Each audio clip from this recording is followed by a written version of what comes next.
bandiraɓe on calminama no feewi on juurama no feewi on jettama on jarnama no feewi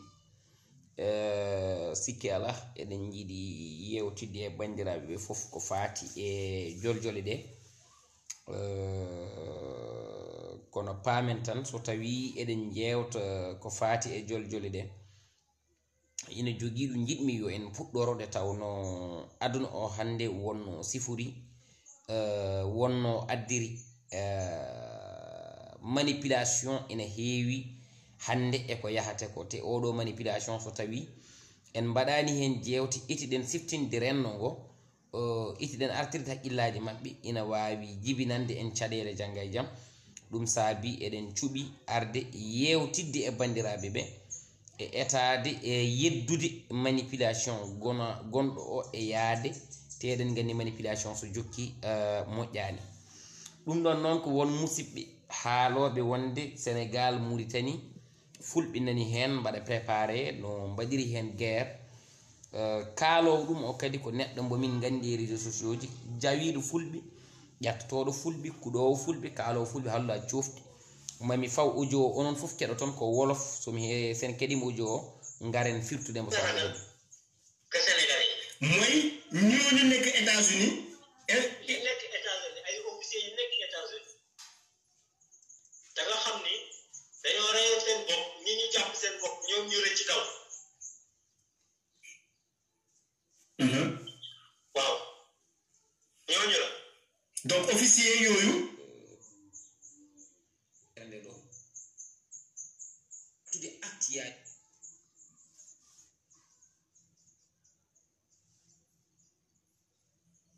ñooñu la donc officier yooyu ñu bëggoon fayu ci Mauritanie ñooñu dañu bëgg wut Sénégal comme base de pays Haalpulaar am armée Haalpulaar am gendarmerie Haalpulaar am lépp seen Haalpulaar cokkaas naar yi fayu pour Sénégal am guerre ak Mauritanie. Oui, mais bien sûr non pour ñoom ñu fayu parce que leen naar yi def da leen metti il faut ñu fayu il faut ñu fayu waaw léegi nag moo loolu lañu installé Macky Sall Sénégal moo tax bu ngeen tëb di wax dama ne des saa yi dañ leen di dégg ñëpp di ñi xam Sénégal dëgg dañ leen di réere Abdoulaye Wade moom day ree parce que ñi danaa ñii li ñuy wax Macky Sall ñu leen indi affaire kilifa yi affaire Adji Sarr ak léegi lépp mu ngi recruté ay tukulóor dem na ngeen xool recrutement yi mais pour soo bay préparé nii lépp pour de recrutement yi jàll ci pour kenn bañ ko yëg Sénégal tey moo yor une brigade anti-émeute bi nga xam ni ils sont à 95% d'une seule ethnie Haalpulaar. waaw il faut bien le savoir ñu leen di dóor nii benn xeet mooy dóor te seen xeet yi du ñu génn boo xoolee manifestation yi dinañ def taatu neen biir Sénégal xam nga ko ñoom El Hadj Ndiaye yi complot yi ñu def nii yëpp ci boppam mënu ci rëcc Youssou Ndour xam ne du ci rëcc. mais père complot boobu El Hadj Ndiaye bu 2STV bokk na si wala bokk si. mais ci la bokk Baba Maal ci la bokk. ñooñu ñëpp ñoo bokk ci complot boobu. voilà. mbeɗa sikki on keɗima ko haa tey moo yor une brigade anti-émeute bi nga xam ne dootoo ministre. keɗen nekkoo ministre nekkoo officier de police ñoom kese ñoo ko nekk tey ci ils ont mis toutes les autres ethnies en retraite anticipée colonel yu dul tukulóor yëpp dem nañ ñu ngi seen kër tëdd tey. c'est des jeunes. ma doon leen loo xamul avant la jeudi il a fait voter plus de 1500 réfugiés mauritaniens fekk leen seen kër jox leen carte électeur seen kër. 1500 réfugiés mauritaniens. les réfugiés mauritaniens Haalpulaar ñoom ñëpp a ngi nii ñoom ñëpp a voté élection yi ñoom ñëpp a voté dama jox la lu gën a gaaw. waaw père. waataan naa la fii ak 20 ans pour ñu tukulóor doo diriger Sénégal. mais ñoom wax nañ ko nee nañu Amadou Ba moo war a diriger après wala Abdoulaye Daouda Diallo. dafa ni la def baax gouverneur. père moo tax ak kii di génn kii li naan ci Jumburu Sow wax na ko nee na Macky Sall dafa war a pare joko Amadou Ba wala mu joko Abdoulaye Daouda Diallo pouvoir bi continuer Jumburu Sow wax na ko Jumburu Sow dafa génn Sénégalais yëpp dégg ko moom xamul tax Jumburu Sow wax loolu waaw da ko wax non parce que xam na ni système noonu lañ ko tegee mooy li mu lay wax dafa nekk di rëccale non parce que xam na ni programme yi ci benn temps ñoom tukulóor yi ñoo yor dëkk bi ci def lu leen nekk ci dëkk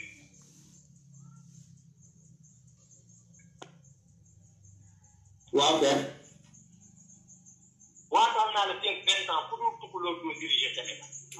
mais ñoom wax nañ ko nee nañu Amadou Ba moo war a diriger après wala Abdoulaye Daouda Diallo dafa ni la def baax gouverneur père moo tax ak kii di génn kii mbi naan kii Jumburu Sow wax na ko nee na Macky Sall dafa war a pare jox ko Amadou Ba wala mu jox ko Abdoulaye Daouda Diallo pouvoir bi continuer Jumburu Sow wax na ko Jumburu Sow dafa génn Sénégalais xam nañ li xew ku dul député dootoo ministre nekkoo officier de police ñoom kese ñoo ko nekk tey si ils ont mis toutes les autres ethnies en retraite anticipée colonel yu dul tukulóor yëpp dem ne ñu ngi seen kër tëdd tey c'est des jeunes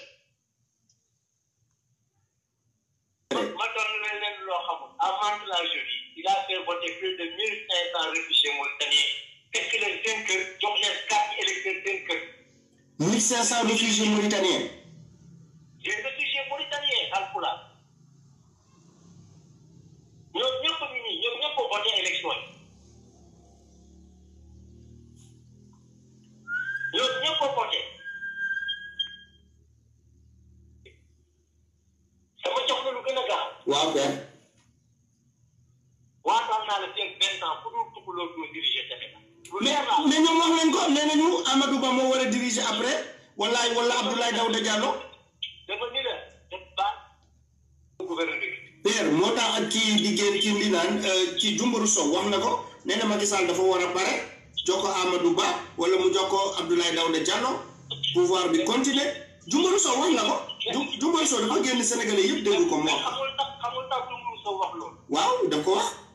non parce que xam na ni système noonu lañ ko tegee mooy li mu lay wax dafa nekk di rëccale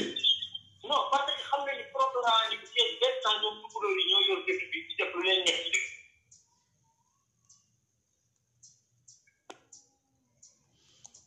bon bandiraɓe on calminamon feewi donc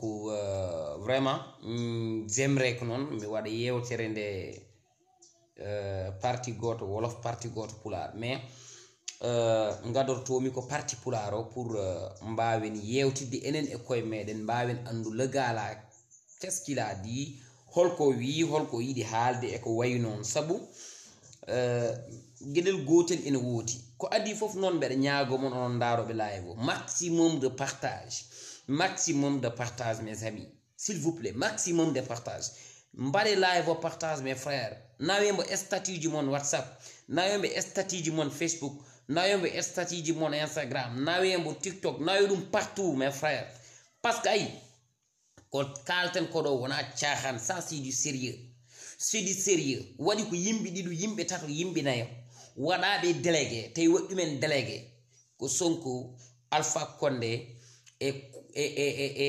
un opposant gonɗo Guinée Bissau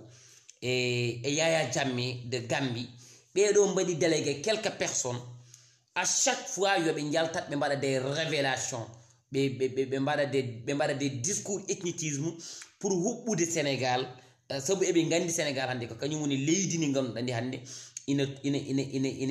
reeni ndimagu neɗɗo ina reeni diine neɗɗo ina reeni kadi caɗele ko leydi ndi ganduɗa ndi hannde tubakoɓe fof ko Sénégal hannde ɓe jaɓi wadde jawɗele mabɓe ko Sénégal ɓe jaɓi wadde investir kala société mawɗo hannde entre Chine États-Unis Turquie Italie France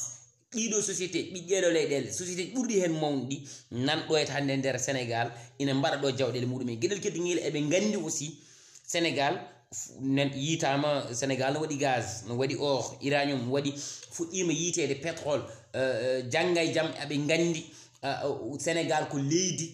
keɓu yoori jawdi ko leydi ndi ganduɗani ko leydi beeli yoori saabu ma sertu e basal ma heɓ dañal ɗum saabi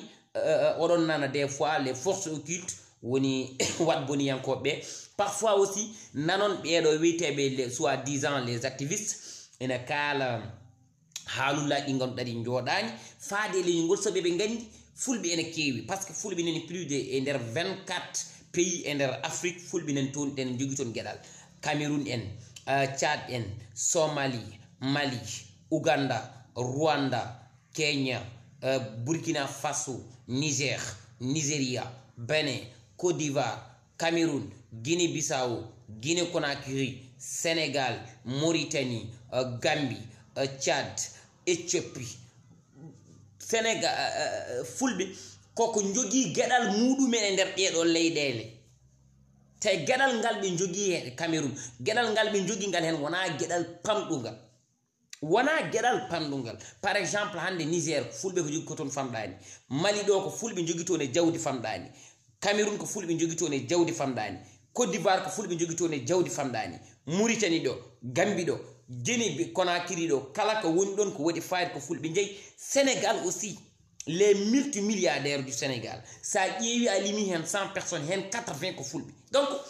aɓe gandi non seulement fulɓe ɓe ne jogui jawdi mais aussi fulɓe ɓe nani laamo leyɗele ɗe sa ƴeewi probléme gonɗo Guinée Conakry ha selludalen toujours ene gagne les élections ene wujje c'est parce que ɓe mbiga moƴƴani Ambalo Sissoko laamo Guinée Bissau Macky Sall laamo Sénégal Adama Barrow laamo Gambie selludale ara laamo Guinée Conakry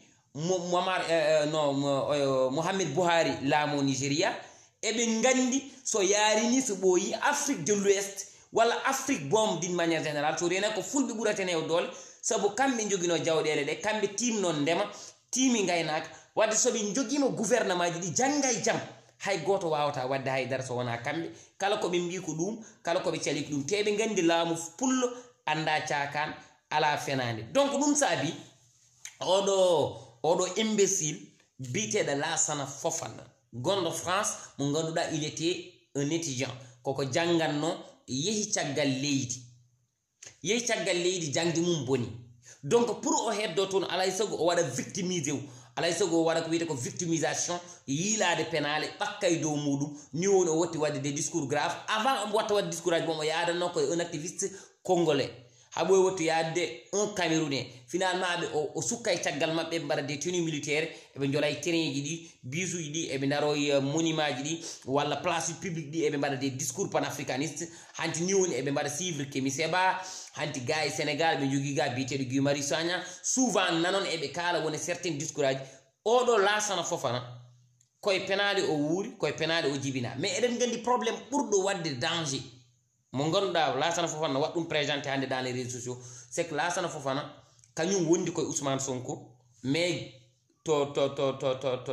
Guinée Conakry o wondi koye Condé. Imaginez bien un activiste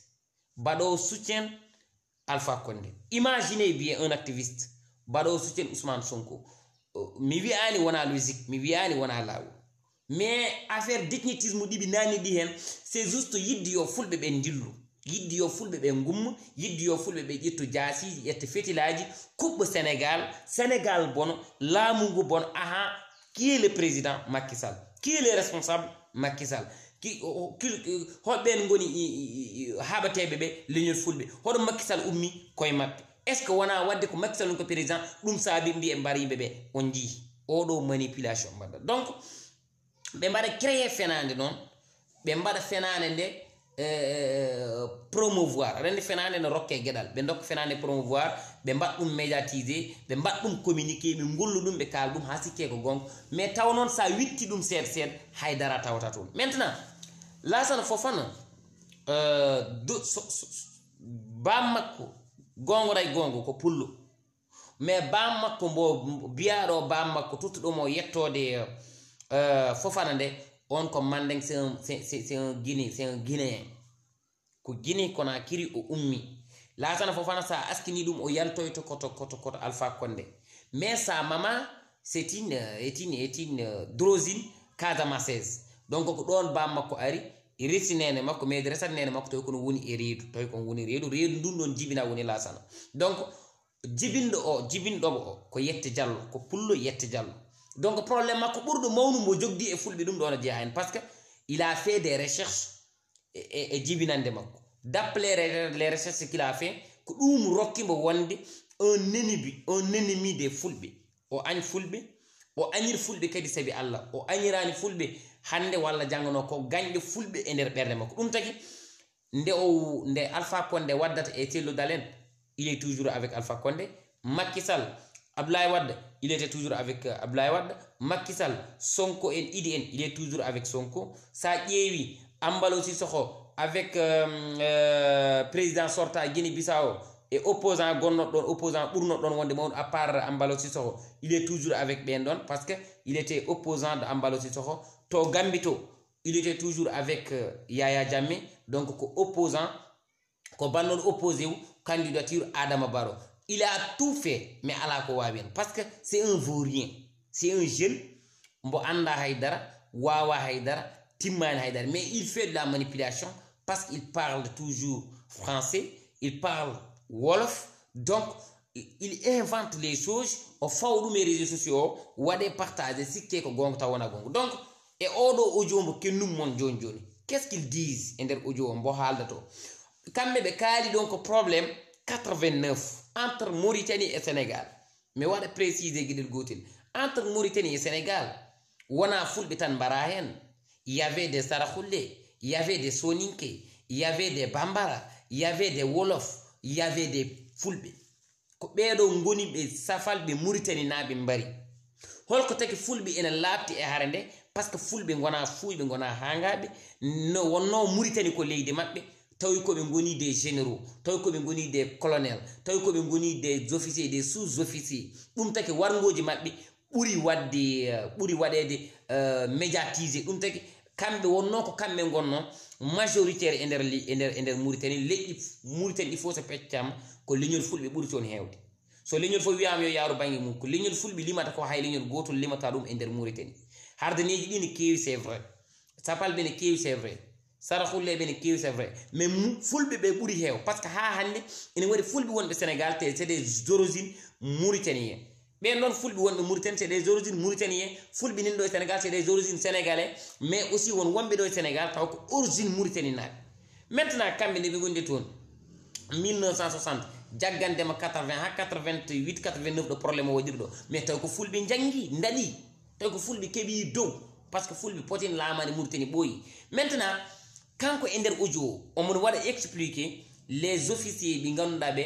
dañino probléme toon to Mauritanie dogi payi Amérique, ko ɓen ɗon goni e wadde créer une arme gonowo entre Sénégal et Mauritanie, taw ko armée spéciale tan, taw ko fulɓe ɓolɓe, taw ko guilay armée pour ɓe mbawa wadde attaqué Mauritanie, ɓe mbawa ƴettu vengeance maɓɓe. Woni joni kamɓe ɓe jofto probléme bannoɗo 89. So haali ɗum o feni, so haali ɗum o feni, yimɓe fof no gandi wona gongo, yimɓe fof no gandi wona gongo. Par ce que tagi mbiɗi wona gongo woni Sénégal hande e Mauritanie kala hen ɗo officier ji mbaɗi créé arme, mbaɗi attaque leydi hen gotiri mambar bandiraɓe muɗumen. Ɗum hettitimen caggal. Heddi kay ko fulɓe wonɓe hakkude Sénégal e Mauritanie walla fulɓe gonda ɓe seede Mauritanie hol programme uji ɗi ɓe jogui ɗum ne en jii ɗum. En jii kan Hamidou Babé, en jii Birane Wula Abeyde, en jii woɓɓe ɓe ganduɗa ɓe hande c'est des noirs mauritaniens ummiɓe dari naati e politique pour yidde ƴettude leydi ndi taw ƴettiri ɗum koye élection ji transparent. Donc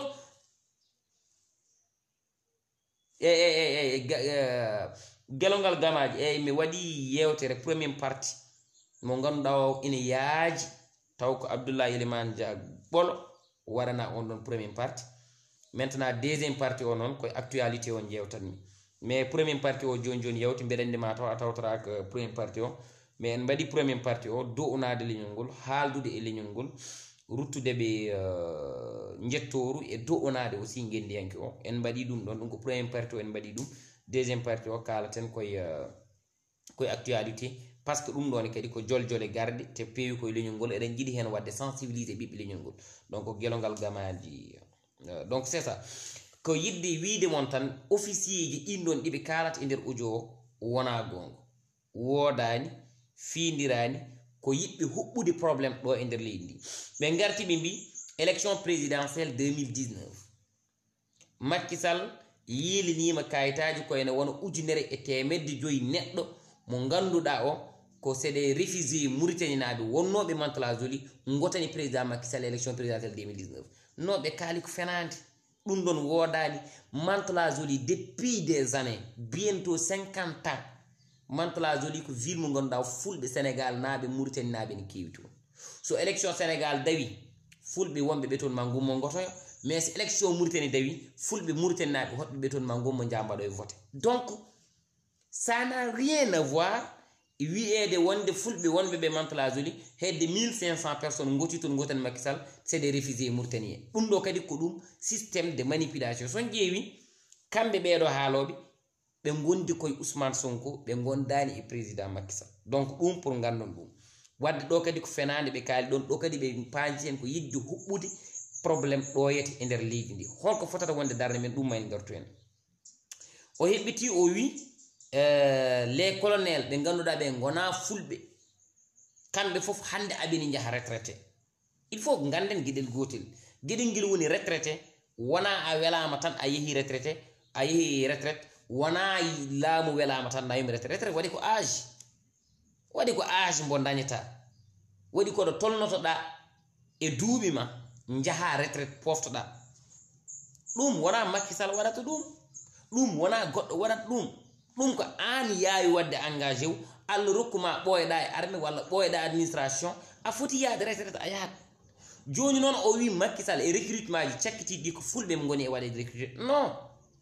Sénégal hande so temedere jolfo darima ɗa ina yiilo yaade bango ɗum haaju hay goto ala hen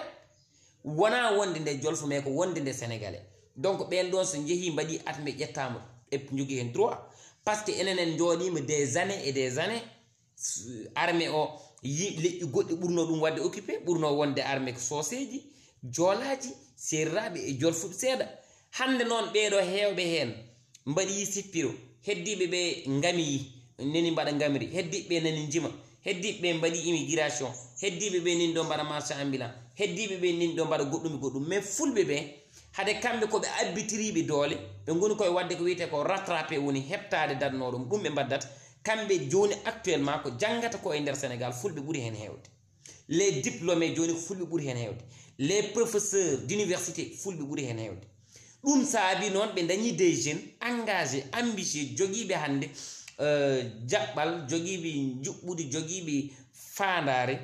jeehi mbaɗi formation militaire ina jogui diplôme aji muɗumen jeehi ɓeɗo keddima e armée o ha goni des caporal goni goɗɗum ha goni colonel en goni généraux en goni goɗɗum ɗum ɗon ko lawol par ce que joomi en koko janggi ndewi lawol han jotti toon heddiɓe ɓe nani gendarmerie heddiɓe nani police heddiɓe nani douane heddiɓe nani sapeur pompier heddiɓe nani service d'hygiène heddiɓe naati administration ɓe goni préfet ɓe goni sous préfet ɓe goni gouverneur ɗum ko c'est logique par ce que ɗum ko jangde rokkat ɗum neɗɗo c'est des concours ɗi neɗɗo warata waɗa admis soɓe kaali ɗum kadi ɓe kaali penale mawɗe soɓe kaali ɗum ɓe kaali ko yidde doppude leydi ndi wiyede wonde armée Sénégal joni fuɗɗune mais c'est logique par ce que tolninoma saaha goto mo ganduɗa fulɓe ɓurno fonde e nder armée Sénégal mais pourquoi pas hande fulɓe ɓurata hen hewde c'est parce que fulɓe nani jaaɓi janggude nani jaaɓi wadde concours aji nani jaaɓi wadde armée nani jaaɓi yaade concours gendarmerie concours pour wonoyde militaire concours pour wonoyde police concours pour wonoyde douane eɓe mbaɗa admis eɓe mbili haqqillaji eɓe gandi koɓe daranoɓe eɓe jaaɓi habitade heddiɓe nani keddi dans l'enseignement ɗum tagi hande les proviseurs les principales les wiyeteɓe hande censeur en les professeurs des lycées des professeurs université jangguinoɓe hande collège wonɓe primaire hande kadi ko ɓuuri hen hewde on secteur ko fulɓe ɓuuri hen hewde c'est parce que kamɓe jaaɓi andude wonde koɓe daraɗe ɓe jaaɓi dogde ɓe jaaɓi yidde heɓtade daɗɗoɓe o wadde ko laawol ko hunde ko nde ganduɗa ina gonɗi so tawi fulɓe mbaɗi occupé woni certain secteur uji c'est logique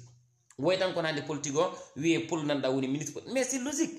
pourquoi pas pullo wonta ministre par ce que fulɓe jaaɓi ɗo fulɓe jooɗima pendant des années ina keddi tan e janggude Qur'an remde e aynude e ɗannade ɗum tan ɓe mbaɗatno janggude Qur'an ha reena walla ha ɓaara fiile alpha ɗanno walla wono dabotoɗo walla wono ndemowo walla wono gaynako so ƴeewi wadde immigration ƴeewe no fulɓe mbayi hen hewde gueɗal eɓeni Brésil eɓeni Argentine eɓeni e 5 continent ɗi te eɓe jogui toon doole woni fulɓe eɓe keewi machallah ɗo e nder Afrique kadi ko noon ɓe mbayi ɗannade yaltuɓe Sénégal ɗanni e nder afrique hay goɗan dana poti so fulɓe ɗanniɓe ɓeɗo e nder afrique tan ummiɓe sénégal ɗanniɓe amérique taw ummiɓe sénégal ɗanni europe taw ummiɓe sénégal e wonɓe asie océanie kamɓe fof so ɓe gartiɓe jooɗi ɗo nder leydi ndi ma yimɓe ɓe gandu leydi ndi ko fulɓe mbaɗɗum déminité ko fulɓe ɓurɗo hewde doole ɗum noon jarandi ko yimɓe ne punten koye min maintenant fulɓe ko joguinoɓe doole ha pari dutti kofi fulɓe ko joguinoɓe doole ha pari dutti ñongi fulɓe ko joguinoɓe doole kono cali hollirde joni noon ɓe piniɓe paami ɓe jaɓi hollir doole man c'est ça qui gêne les gens c'est ça qui gêne les gens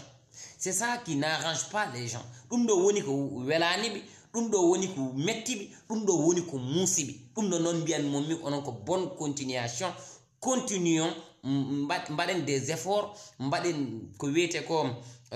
mbaɗen kawgilaji ɗi woni concours aji ɗi jangguinen sukaɓe men yoɓe jangu yoɓe ndento pullo jeeya sippiro sobo wawa pullo jeeya lamba pullo jeeya gamri kewdi pullo jeeya wonde homosexuel walla wonde lesbienne pullo jeeya wonde agresseur ala doole pullo jeeya wonde mandari darade beddaji ina faldo yimɓe ne wara walla no soppa pullo jeeya wonde mbir sabu wawa pesde plus de 80 kilos so yonti ɗon tan wiyete ko heewi doole 200 kilos 190 kilos ɗum wona ko men maintenant alay sago fulɓe aynoɓe ɓe ganda hay jangde nde ko kamɓe Allah totti ɗum ay pullo gaynako oɗo gonɗo e ladde nde ñande o jaɓi arde o waɗa haqqille makko e jangde o daɗata yimɓe foof fulɓe jaɓnoɓe ƴettude suka mumen fof mbaɗi sacrifice koye mumen nayi suka min terujo janggoy ɓe goni docteur eɓe ɓeɗo goni hande professeur université ɓeɗo hande goni ministre uji ɓeɗo jeehi goto fof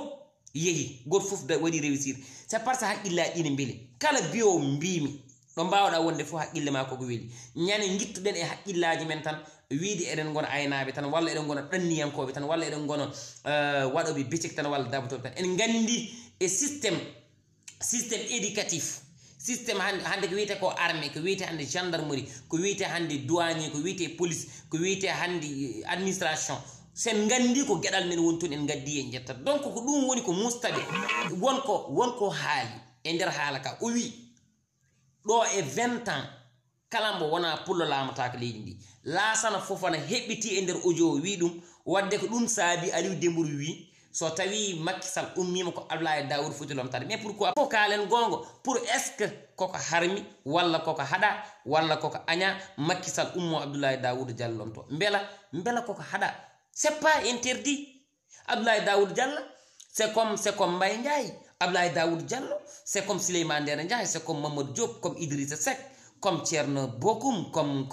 goɗɗo donc c'est un citoyen sénégalais c'est un administrateur c'est un politicien c'est un homme d'état c'est un intellectuel donc so tawi Sénégal hoolimo ɗum Macky Sall hoolimo ɗum duysi ɗum ine omo wawi wonde président Sénégal pourquoi pas est ce que koko winda e nder constitution Sénégal so Macky Sall yalti laamu ngu tan obligatoirement foti laamade leydi ndik séréer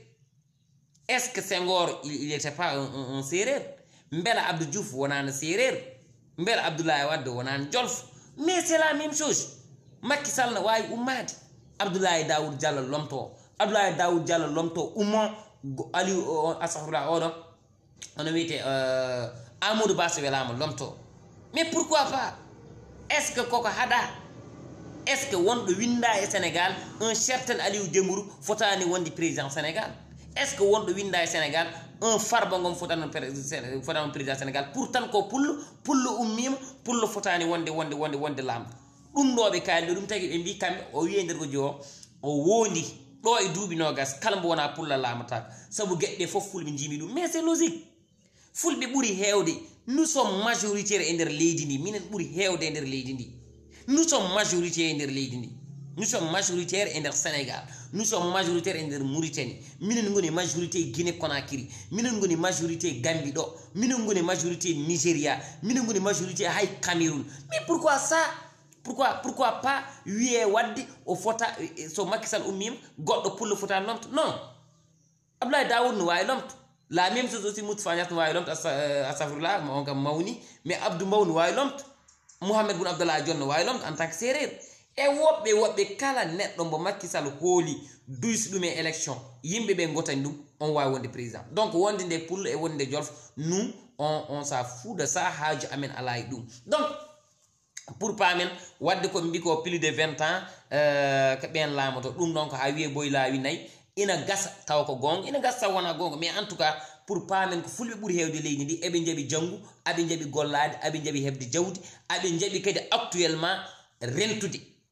so tawi be biye be gadda men affaire jetnitisme leñam mako comme no waji be baddat ni e Sonko woni les Casamance la les Joola kambe fo wiide nous sommes tous derrière Sonko minen ne emin jogi droit wi nous sommes tous derrière Macky Sall so min bela min bi nous sommes tous derrière Abdoulaye Daoud Diallo so min bela min bi nous sommes tous derrière Amadou Ba so wayi non hay goto laama taaka leydi ndi so wona pullo kala de goddo laami leydi ndi d'ici 100 ans tawa wona pullo tawata fulbe den tan gon caggal ma woy so fulbe be jabi rento be gona caggal neddo goto do ha aduna daw gata sax je dis bien min haali de j'ai bien pesé mais mo min haali so fulbe jabi rento do e duubi udinere ko kambe laamato Sénégal pourquoi pas mais laamato Sénégal ko élection ko vote ko carte électeur jeydum ko citoyen sénégalais jaada winditi hebi kartal mudum mais enen fo sen goti en gotini neddo goto tano dañata hundi donc woto be mari mal o hebiti o wi Aliou Dembour ko haalno ko mataw ko bocciti dum keddido wi non Aliou Dembour no haalande dum boccitaaki dum sabu ko c'est quelque chose programmé bien petit patta mais odon gandi goni gonga ido discouraji ko discouraji di ganduda di adi mboni hen côté goto kono adi moƴƴi hen côté goto adi mboni woni woto njaabo den be woto njaabo den be c'est parce que jaabade be le ina adda cadele so nani mbimi woto njaabo den be te min bere jaabo firti ko wonno mi yida yon njaabor kambe woto jattuden woto kuden woto kadi njofo den hay leñol gotol e kambe be kalta ko wolof mais hen goto wona goto latana fofana kam wona jolf keddido en ganda ko woni est ce que on ne ko jolf wala wona jolf donc wadde firti ko abe mbaawi haalde njaabo den be burtu donc wona dum woni solution min pour min solution ko be kalata ko foti ko rokkude men gedal rokkude men haqqille jidmi wiide rokko men miijo rokko en kadi pellital e dental haala mabbe foti ko rokkude men enen denten foti ko ronkude men enen paamodiren haala mabbe foti ko beydande men pellital ciusal ganden kadi beedo hankadi be jidi tan ko yen maayi be jida yen nguur be jida yen gone leydi ndi sinno sogo mabbe jalten leydi ndi sinno sogo mabbe eggen leydi ndi sinno sogo mabbe bonoro den e leydi ndi sinno sogo mabbe woto dañen woto gonen woto laamo den kambe don bibi sinno sogo mabbe ko non be mbaata enen non en sen gandi dum don min cikkumi podden ko rentude hankadi podden ko rentude podden ko wallondirde podden ko yidondirde podden ko yaadude woto ngaccen hay goto woto dokken gaño men gedal woto dokken gaño men ko ina jallire men hade be jida yen laamo den be jida yen dentu denten be jida yen gonen min ko dum woni ko mbimi yen bad ko heddi ko jinnomi arde koy problème kilifa ko kilifa mo Y'en a marre ko feddi wiinde ana daro ngam ndimagu neɗɗo jeytare neɗɗo kisal neɗɗo ndenka neɗɗo teddungal neɗɗo so tawi neɗɗo o rokkaka geɗal taw kamɓe ɓe daro neɗɗo o rokke geɗal darade e fenande darade e salade fenande kala ko faati e injustice kala ko faati e dictature yana mar dari wi dum do fotani do wonde yana mar ndi watte nde créer c'était qui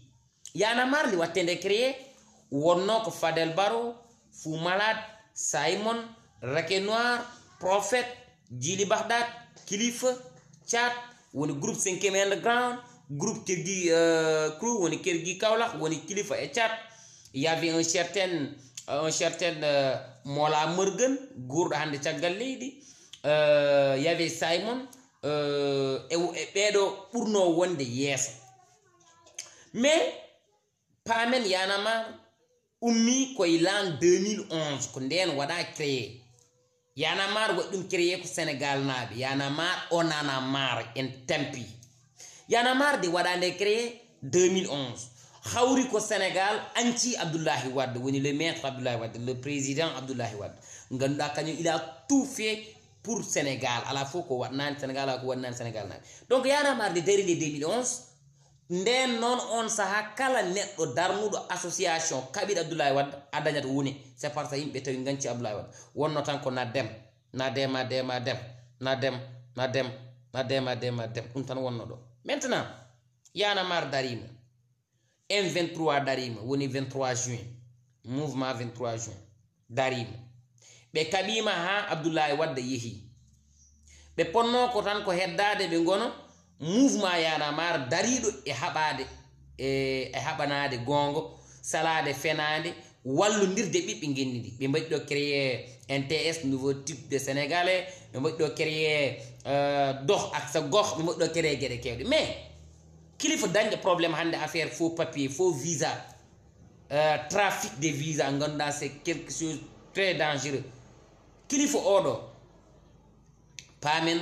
ɓe koye jamfutanɓe koɗi jamma ñala bon min noon sam haali wiyete komi wona neɗɗo jiɗɗoɓe c'est par ce que min Y'en a marre meeɗa kam wadde inspiré Y'en a marre meeɗa kam yonde Y'en a marre meeɗa kam yonde meeɗa kam welde seulement noon waɗi combat ɗi ganduɗa ɗi mbeɗa yaadi hen woni waɗi certain combat wayno injustice waɗa e leydi ndi ɓe daro walla dictature waɗa e leydi ndi ɓe daro ɓe gona haɓa ɗum mine maɓɓe gondi hen mine maɓɓe min mbeɗa yaadi hen maɓɓe mais Y'en a marre de darinde 2012 il y avait des opposants wallannoɓe e ngam sanga 2012 par ce que waɗi émission goto men ɗon wadde TFM 2012 2013 Raké Noir dari e plateau wi Simon Yew ya sacc halis ɓe kaɓi ɗon ha addi caɗele ok ɓe jeeyi seeɗa Y'en a marre wiya ene gollodo e Osiwa ɓe jeeyi seeɗa wiya Y'en a marre no gollodo e Octofam ɓe jeeyi seeɗa wiya Y'en a marre no gollodo e USAID ɓe jeeyi seeɗa wiya Y'en a marre no gollodo e des lobby maçonnique walla des lobby LGBT woni avec Fou Malade woni centre mo jogui o Guédiawaye son ƴeewi ko centre mo ganduɗa o purement LGBT ɗum yimɓe fof jiiɗum ok Y'en a marre darima haɓi Abdoulaye Wade e wondude ɓiɓɓe Sénégal foof dari kaɓi Abdoulaye Wade je vous rappelle nde Abdoulaye Wade haɓete 2012 il y avait 2 morts ɗo e ville de Podor il y avait des morts Kaolack waɗi maynoɓe Saint-Louis waɗi maynoɓe Dakar wadde wona Y'en a marre ittuɗo Abdoulaye Wade ko ɓiɓɓe Sénégal nde élection présidentielle 2012 yonti yimɓeɓe jeehi gotoy contre Abdoulaye Wade yimɓeɓe jeehi gotani président Macky Sall o yaade Abdoulaye Wade deuxiéme tour o gagni Abdoulaye Wade yeehi lawol Macky Sall lomti ma taw eɓe jagguno so tawi président Macky Sall gagnima ma ittu jawdi leydi ndi tottaɓe mais Macky Sall jaɓani ɗum minudeɓe kalis tottudeɓe jawɗele ko waydone koyno je vous rappelle Y'en a marre wonde yeehi ɗo extérieur elle ko Congo ɓe jano ɓe keeɓi toon caɗele te ɓe mbawno toon warede ko Macky Sall waɗi intervention dari hen aɓe garti ɗo e leydi ndi te ɓe mbawno toon fiyede jeeyi toon mbino kolla affaire d' activisme wonno koɓe tappitaji noon nde ɓe garti nde ha joni kam eɓe ndeeƴi ɓe kala tan koye nder leydi ndi ko niveau international kam eɓe ndeeƴi bon Y'en a marre jooɗi ko juuti ene deƴƴi 2014 Sonkodi waɗi fëll fuɗɗi haalde ko ala ko 2015 ɓe ngari ɓe mbi aha oɗo noon yimɓe ɓe nin caggal makko o fuɗɗima hewde bruit allez on va aller ranger derrière lui maintenant parce qu'il croit que Sonko va devenir le président du Sénégal non mais ɓe puntu koye maɓɓe Sonko wona président jafo ɗon noon j'ai des amis keuse ɓe ganduɗa ɓe ko yimɓe Pastef mi wi'ani Pastef wawa jogo leydi mbimi ko Sonko mi wi'ani Pastef gagnataka Sénégal pour wono président mbimi ko Sonko par ce que Sonko wona Pastef wona Sonko Pastef ene wawi dañde candidat goɗɗo ɓurɗo Sonko min ɗum cikkum ɗum ko entre parenthèse wadde yimɓe Pastef naɓe yewoɓe ɓe sehlaɓam ɓe yoɓe jafumi on côté donc ɓe cikki Sonko koko wonata président de la république 2019 ɗum ɓe cikkanno ɓe jeehi ɓe gondi e mum 2019 ɓenni ɓe jiiha e dara ɓe dañani ɓe garti ɓe jooɗi mais ɗo foof noon aɓeɗi mbaɗa penale maɓɓe nder leydi ndi affaire on deƴƴa haalaka mais laamu hay goto wawa habde mum laamu sa wi aɗa haɓa e mum a tampat sabu ɗo dariɗa ɗo ko laamu dardiɗa sa lelima koye laamu leldiɗa sa jooɗima koye laamu joddiɗa saɗa ñama ko ane laamu gondi hay nder tarorde ma aɗa jooɗi e duusi ko ane laamu joɗɗi neɗɗo wawa habde gouvernement woni foof to gonda fo renseignement généraux nin serma a yiyetaɓe BMSN policier ji wonɓe hande GIGN walla wonɓe dik nani serma a yiyetaɓe parce que des fois ils se déguisent comme des fous mais kamɓe boyuɗɗi wonnon kamɓe haalis tan ɓe jiyata hande mum haala mon ɗo hunde wonde dangereux parce que min 2019 o 2020 2021 y a des gens nodduɓe min pour wiidemi eɓe jiiɗi yomi wallu Sonko taw koye Fouta wonde ɓe jii komi liveur te komi pullo te live ajam no waɗe suivre min gone haaldude mbeɗa ƴeewa hoɗo ɓe tolni ɓe mbi kam mais Fouta c'est maire bi warguin xam seen budget bi fu mu toll mais est ce que seen maire baa ngi liggéey mbi mais yéen moom xanaa da ngeen yaakaar Fouta benn maire la mbi xanaa kay Fouta benn maire la mana mbimi ƴeewe ɓeerno onon noon ɓiɗ ɓeeɗo camma dawuji ɗiɗo cuuneji ganda hay dara est ce que ɓeeɗo ne mbawi wallu neɗɗo laamu ok min jewtiɗa ɓoye mbimi ɗumen onon vous travaillez avec Lassana Fofana ɓe mbiya mbimi vous travaillez avec Lassana Fofana moi je peux pas travailler avec des gens qui insultent mon ethnie ɓe mbiya mbimi mi liggottake e ƴattoɓe ethnie am min no jeeyamo par ce que onon heewɓe e mon koko ƴattoto fulɓe jamma e ñalawma des fois on garat Ousmane Tounkara gonɗo États-Unis des fois arata wona limde ministre uji fulɓe wona limde les responsables politique fulɓe ne ƴatto ɗumen min ɗum ɗo mi wawa gollodade e onon waɓene moon mbeƴƴumi e ha troisiéme étape mbimi min bo mi wawa arata mi wi mbeɗa gollodo e Sonko mi yiyani Sonko anda kam mi anda ɗum ɓe mbi non koko pour guisque duyombo patti patta mbimi eyma moƴƴi kono on jiiɓoyani Allah na seedi tonde galle amen Dakar birtimi ɗum ni en dari en wonde 3 gardo ko birtimi jami lawalam waji goto wi kam sawa do jadda nuy gaynde bi moɗo gaynde o wi mu ngi ni mbimi o ka cikkami ulludu on wawan gaynde waji ɓe mbi mbimi e min cikkami ko wundu wonde o wona gaynde jami lawalam gacci bon attends donc kamɓe yanama ɓe goni ɗo eɓe jana aɓe gummo aɓe jana aɓe gummo aɓe jana aɓe gummo Ousmane Sonko yimɓe pini subaka goto l'enquête yaltini information Ousmane Sonko accusé de viol et menace de mort avec une jeune fille qui s'appelle Adji Sarr, une masseuse dans un salon massage bité suite beauté leydi ndi wi une fausse yana mar itti par yaadi e Ousmane Sonko wi wona kañum hoɗo meɗɗon yiide ONG ganda an ka ONG non gouvernemental ka ONG apolitique mbiɗa ka mouvement apolitique quand il y a quelque chose walla won problème baɗɗa entre opposant et pouvoir walla entre opposant et une citoyen sénégalais mbiya an aɗa ƴettana opposant o part te an mbiɗa an darenɗa ko gotagu darenɗa ko yeyteɓe doole et pourtant de ɓe jeeyi Adji Sarr doole tende nde parti Pastef yeeyi Adji Sarr doole wone wadde ɗum vilipande wone bonnude indi mum ene waɗa partager des photos piit ina wiya ko oɗo Adji Sarr ƴatto yummum jamma e ñalaw kamɓe yanamare ɓe jeeyi ɓe gonoy caggal Pastef ɓe gonoy caggal Ousmane Sonko on meeɗi yiide citoyen waɗe accusé de viol an mbiya ka fedde darnide gotago fedde darnide gueɗal fedde darnide kisal fedde salide fenade fedde yiɗɓe gonga fedde dariɓe e yo leydi ndi yaaru yeeso ɓiɗɗo debbo tooñe wona garon ballon suko debbo on gonani notre on ballani suko debbo balloy ɗon ko biyaɗo kañum tooñi balluɗon ɗum hoɓɓude leydi ndi balluɗon ɗum dillinde leydi ndi balluɗon ɗum addude probléme e leydi ndi ya commune de mort 15 manda 14 ɓeɗo mayɓe holtoɓe maayi ɓe mayani e wolde ɓe mayani e jihad ɓe mayani e gongo ɓe maayi koye dow fenade yana mar ɗo wonno won caggal Sonko de arti nde ɓe waɗi yannoɓe visite yeehi ha siège social yana mar jodde muɗumen ɓe jeeyi ɓe mbaɗi créé mouvement M2D 23 juin bannoɗo o 2011 are mawninede ngol lawol e 23 juin 2021 kamɓe ɓe jeeyi mbaɗo M2D hedde à face Léopold Sédar Senghor on meeɗi yiide kecce mbaɗe dani on meeɗi yiide kecce mbaɗe dani ɗum ɗo fof noon hanti natti wonde yana mar en tant que apolitique wonti yana mar politique donc hade ɓe jiiɗa président Macky Sall kala opposant mbo ɓe jaaɓe gonda e muɗum est ce que ɗum ko lawol kala opposant mbo ɓe jiiɓe keptini ma ɓe jaaɓe gonda e laamu on gonda ko laamu Macky Sall donc kilifa ko kañum yehi ene yewtide probléme visa ɗo Bakar Sim salnima ɗo yewtitteno probléme visa ko ɗon o filma par ce que le gars là kilifa tagi ɗum filmude kilifa c'est par ça il n'a o ala confiance e kilifa o hoolaki kilifa ɗum tagi ɗum filmude ɗum yawni wadi déclaration wonde ko haala auto be kalanno o anda le gala nin wadi garder deuxième vidéo mo gonda on don kam ala yeddude yimbe jodi seeda tawi won fudinobe yeddande kilifa ƴettude para wiide waajo o ko haalata ko wona gongo c'est un complot derrière kilifa patti patata deuxième vidéo o yalti kilifa no wi dum amna ben gagne bulo mana defaral passeport diplomatie mais c'est 6 millions wa bu fekke bi mom c'est 3 millions bi c'est pour 5 millions le gars là il n'est pas fou c'est pourquoi il a filmé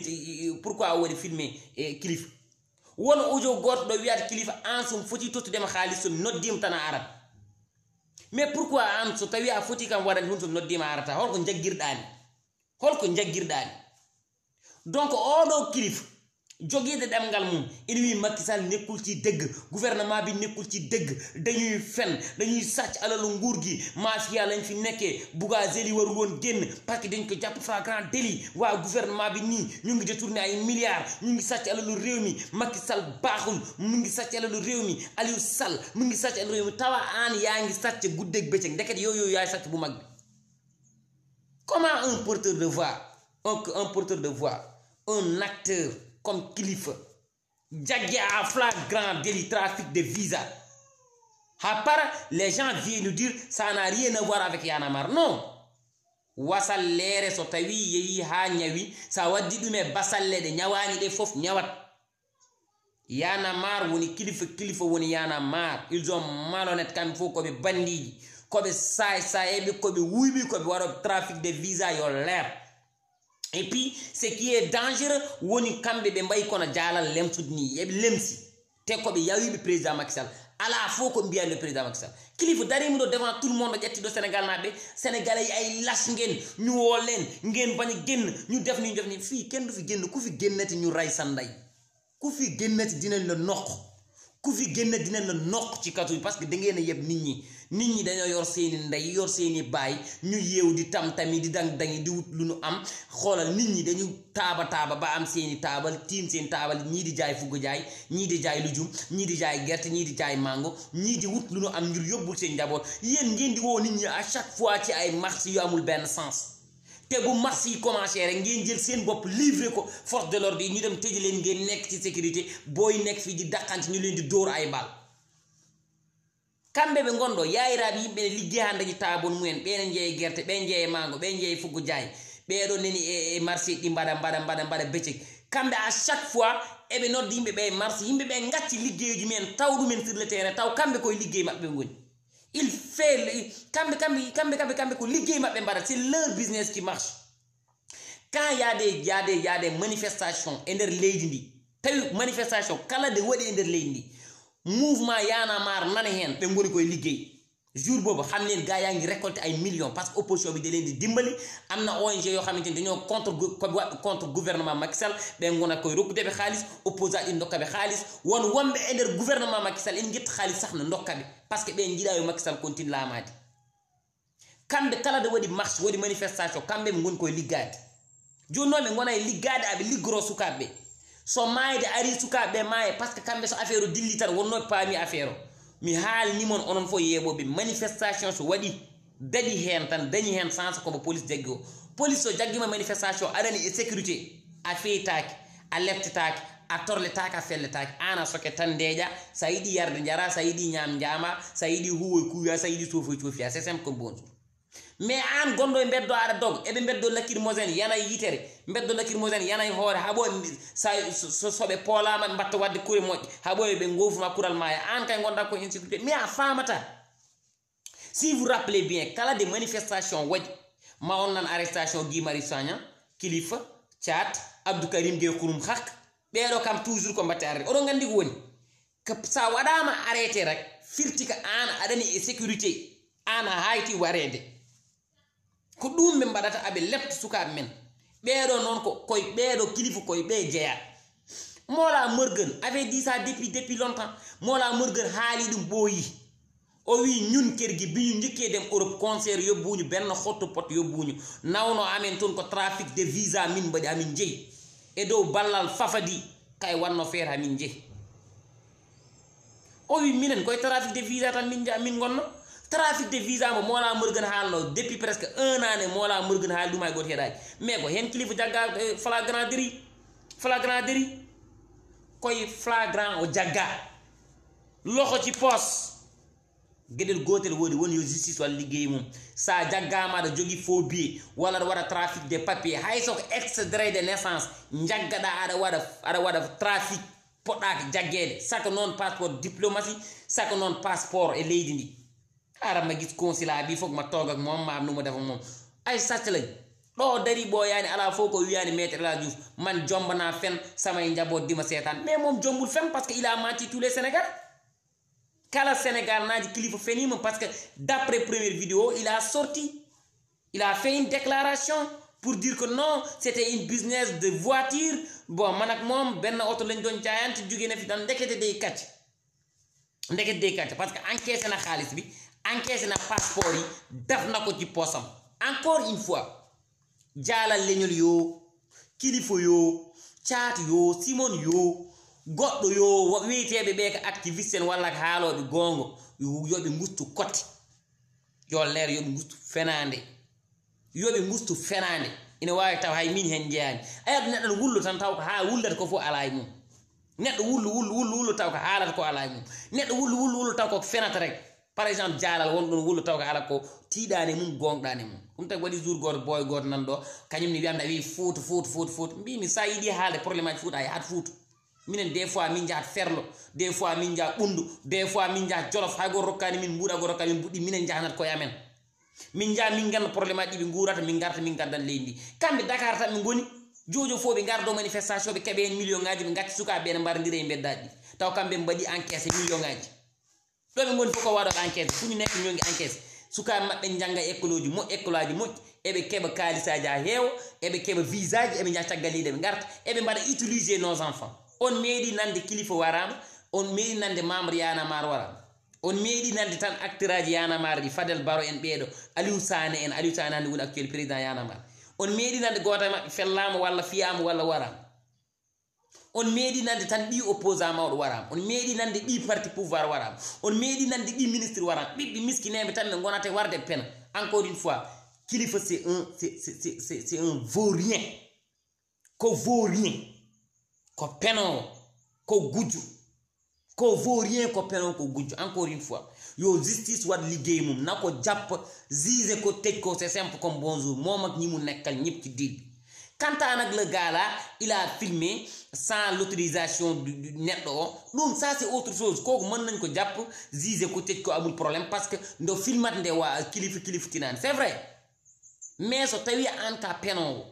aɗa gollo sa tawi neɗɗo penowo aɗa gollodo e mum il faut ƴeewa hono dañirɗa preuve donc pour leera mon tan kilifa leeri nañ par ce que yanamar yaltini communiqué wi haaju mumen ala hen ɗum ɗo ko kilifa ɗum waɗi concerné waɗanima concerné yo leer tan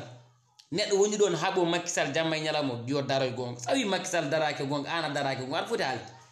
neɗɗo mawno ɗemgal tan taw kañum ɓuuri won penowo kilifa en ko noon mbay te hakkude maɓɓe Macky wona hay dara il voulait que Macky tottaɓe haalis à chaque fois te ko ɗum ɓe donki fond covid o ɗo ɓe jeeyi ɓe totta 1 milliard o hay goto anda ɗo mo rewi nit dof wulli hen ha tampi ala ɗo wattini Fou Malade en Simon en woɓɓe ɗo ƴetti kalis o kilifa e hoore mum ɓooyani tan yimɓe Sénégal naɓe tini il avait pris 15 millions et d'air o woni liggoraɓe ɗum ndu guurgi yorti haalis ɓe ngara ɓe ƴetta kala ko laamu ngu jogui ɓe ngara ɓe ƴetta soɓe mbirnima ɗa kadi ɓe gona e wullu soɓe gulli kadi ɓe totte kadi ɓe deƴƴa so ɓooyi kadi ɓe gollu soɓe gulli kadi ɓe totte kadi ɓe deƴƴa pourquoi ça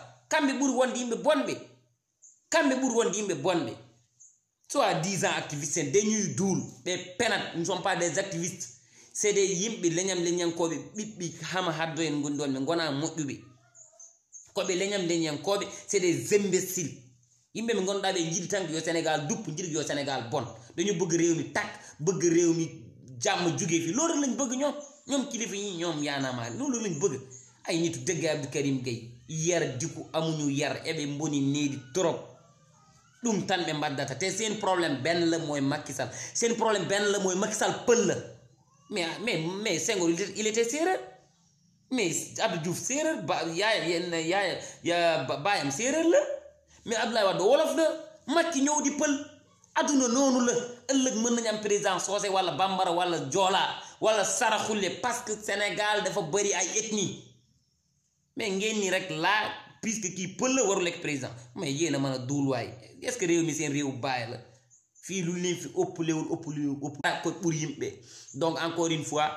kilifu sàcc la Lassana Fofana c'est un imbécile mbo haaldata ɗon wi paamon rek enen poti rentude dara ɗen soɓe mbi tan eɓe janay men sababude ken fulɓe enen fof ndenten mbiyen fulɓe tan laamtole ndi ha ila bari yimɓeɓe ɓe mbari yimɓeɓe cala ɗen laamu ngu ɓoccitomen min e hooram hannde ko noon mbimi par ce que ɗe c'est des salté on jaram